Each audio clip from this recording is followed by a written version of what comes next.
Hello, welcome to the Hebrew of last week. I've been running behind on these, as some of you may notice, but I'm trying to get myself back into a new swing. So I thought I'd go ahead and do the Hebrew that I intended to do Friday. So let's go ahead and I'll give you a reading of the Hebrew first. Rig zu va'al teke ta'u. Teke ta'u. Segol, segol, this is a Katef segol, kamatz, sharuk. So you sinned. You've got sin. Imru, vil vav kem al mish kav kem. All right, what does this mean? So we have be disturbed or be angry. In your anger is the sense of it, or in your being riled up. I don't know about you, but when there are times where I'm not even sure anger is the right word for how I feel. I'm just I'm disturbed. I'm shaken. I'm moving inside. Be disturbed and do not sin. So this is an imperative. It's a basic call imperative. So the Grundstamm, G, I like using the letters better than the traditional words, call. What's a call? But I know what a G is. It's the ground stem, the base stem. It's imperative, it's command, second masculine plural. A lot of times the imperatives are like the imperfect, but you drop off the performative, rig zu, be disturbed, be angry, yet do not sin. In your anger, do not sin. Of course, this is quoted in Ephesians from the Septuagint, from the Greek translation of the Old Testament.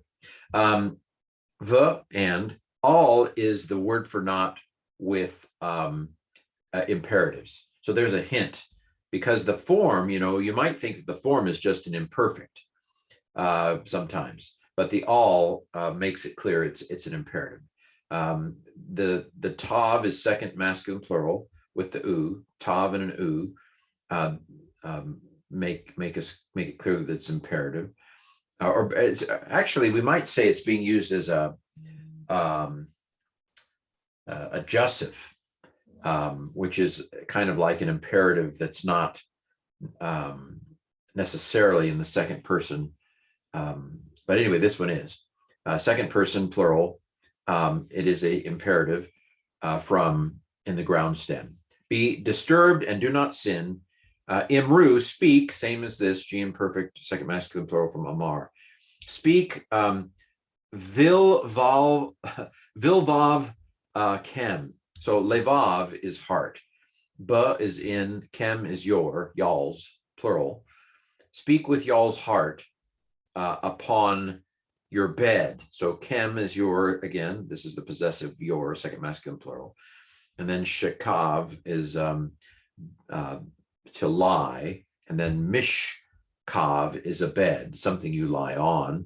The mem is a kind of a noun performative that makes a noun out of a verb in this case. So be angry and do not sin. Speak with your heart upon your bed and be silent. What I take this to mean is you don't have to say, as my mother once told me, you don't have to say everything you think. You can keep some thoughts to yourself.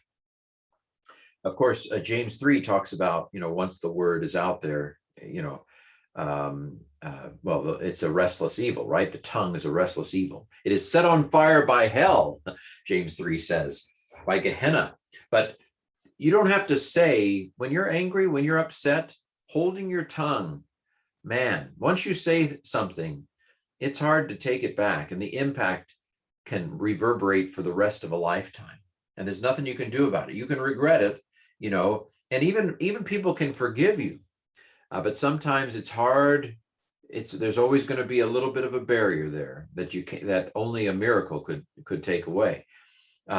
So be angry and do not sin. Speak in your heart when you're laying down, but be silent in public. Keep it to yourself. V'domu, Selah. Salah is kind of like a pause. I don't think we're 100% sure what salam meant, but it definitely represents a pause in the reading of the scripture. Maybe it was a musical notation, but it may mean kind of like this sentence has ended. Anyway, be silent, I think, is again a second plural imperative from damam. It's a geminate. It has two, it's a dalet mem mem stem.